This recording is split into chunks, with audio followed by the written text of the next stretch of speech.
A wani ƙauye mai nisa an taɓa yin wasu samari guda biyu, wanda samarin nan sun kasance jarumai ne, sadaukai ne, wanda duk masifar da ta tunkaro wannan ƙauyen, waɗannan samari su ne suke tunkararta, saboda Allah ya wadata su da ƙarfi kuma sadaukai ne. Shikenan wata rana sai wani abu ya afku a cikin ƙauyen, wata annoba ta shigo cikin wannan ƙauyen. Shikenan waɗannan samari guda biyu su suka tunkare ta, wani dodo ya tunkari wannan ƙauyen. Su suka tunkari wannan dodo, wanda har Allah ya ba su nasara akan wannan dodo. Shikenan mutanen gari ana ta alfahari da su, ana ta alfahari da su. To akwai can wani gari wanda wannan garin akwai wata annoba wanda ta shiga musu, wanda wannan annobar tana shigowa ta kakkashe mutane ne, wani aljani ne wanda yake zuwa ke kakkashe mutane.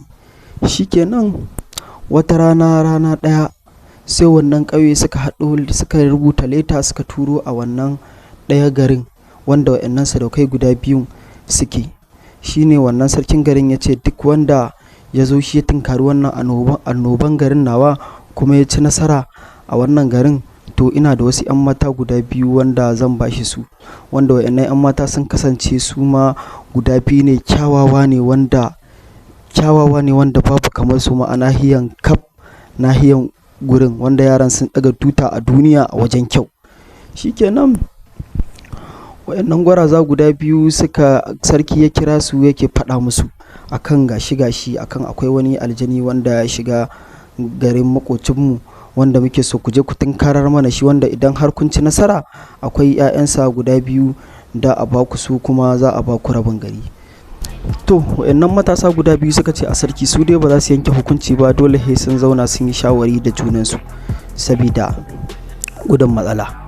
Shikenan sarki ya ce to shikenan ya ba su sati biyu, wa'incan garin kuma sarki ya ce nan da sati uku insha Allah za su ci result. Shikenan ana tafe suka yi shawari a junansu. Shi ɗaya sadaukin yana magana, ɗaya sadaukin yana cewa anya kuwa kaga wannan mu mun saba yin faɗa ne da irin dabbar jeji, kyarkeci, zaki, me haka idan ya tunkaro mu Allah ba mu bai wanda za mu iya tunkararsa. Amma ka ga na biyu aljani baka san ta yadda zaka tunkare shi ba, saboda shi baka kallon sa. Sai wannan sadauki yake cewa haka ne, amma ka duba ka ga ganimar da aka ɗora mana, aka ce za a bamu idan har muka ci wannan nasara. To don haka kai zero mind kawai ka saka Allah a ranka, insha Allah in har muka je mu da mu ci nasara a wannan gari. Shikenan bayan sati ɗaya ma sati biyu bata yi ba, suka yanke hukunci a sarki, suka ce to za su tunkari wannan gari, za su shiga amma da wasu sharaɗaɗɗaka. Ce dole waɗannan gimbiyoyi guda biyun da su dawo fadarka, da kuma an yi yarjejeniya wanda in har mun ci wannan nasara to za a tabbatar mana da auren waɗannan gimbiyoyi guda biyun. Ya ce to ba damuwa. Shi ko wannan sarkin ya je ya samu ɗaya sarkin yake faɗa mishi abin da waɗannan matasa suka faɗa. Shi kuma wannan sarkin yake cewa in dai haka ne ai ba matsala, insha Allah wannan kan ga ai na yarda da kai, ga 'yan mata guda biyun ka ɗebe suka tafi da su fadarka, in ya so daga zarar sun kammala min aiki sai a zo a yi hidima a ba su yara in har sun ci nasara. Shikenan waɗannan matasa guda biyu aka yi agreement, suka je su waɗannan wajen 'yan mata guda biyu wanda kyawawa ne. Waɗannan matasan ma sun zama sadaukai ne wanda babu irinsu a nahiyar nan, kuma su ma suna da kyan jiki, kyan sura. Waɗannan 'yan matan kuwa suna kallon waɗannan samarin suka amince da su, suka ce normal ne, sun yi za a yi dating, za a yi rayuwa normal. Shikenan wata rana ɗaya waɗannan sadaukai suka shirya gaba ɗaya, suka ɗebi kayan faɗa da komai, suka tsima kansu, suka yi komai, suka tunkari wannan ƙauye. Dama wannan annoba tana fitowa ne duk ranar talata. Shikenan suka tafi ranar litinin, suka je wannan ƙauye, suka ce amma ba sa so sarki ya faɗa a mutanen gari ma akwai zuwan waɗannan matasa guda biyu. Shikenan suna isa cikin wannan ƙauye sai suka shiga kasuwa, suna kasuwanci, suna ɗan dai sabgogi haka normal. Washe gari da safe shikenan sai suka fara cin girgiza,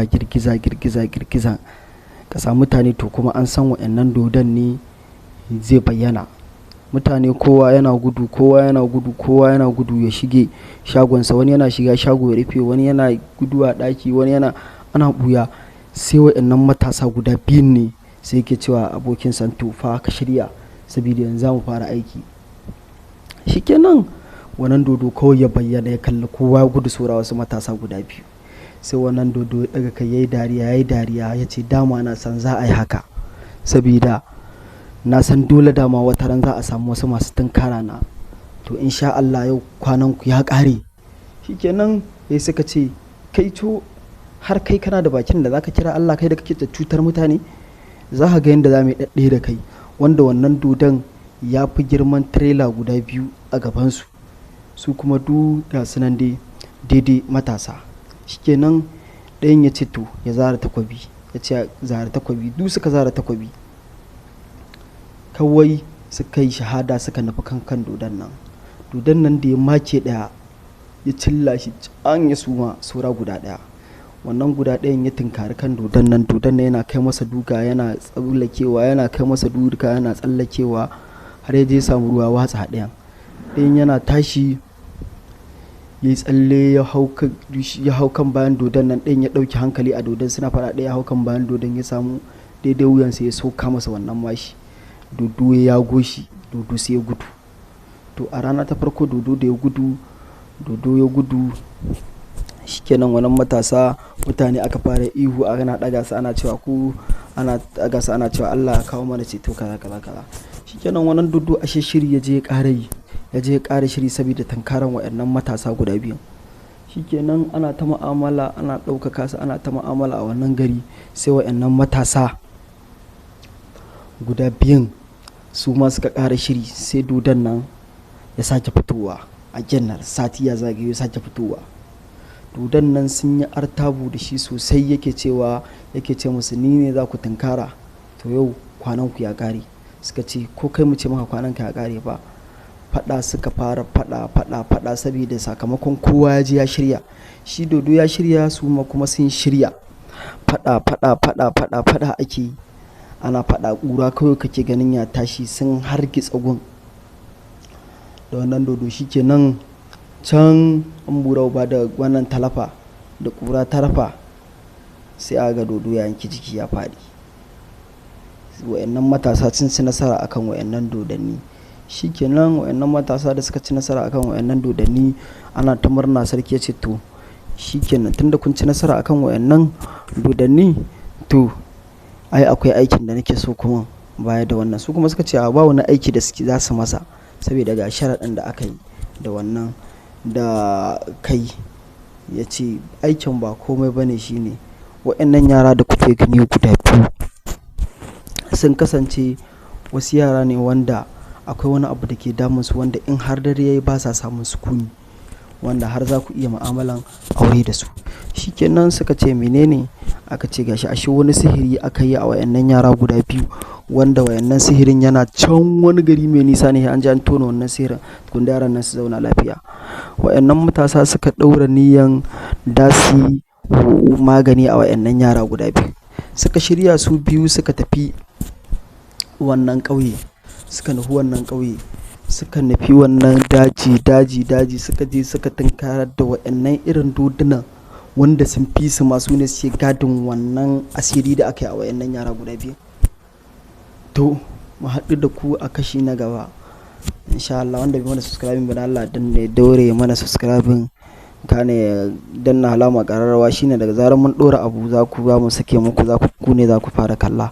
Mun gode, mu haɗu a next, za ku ji yadda ta kaya.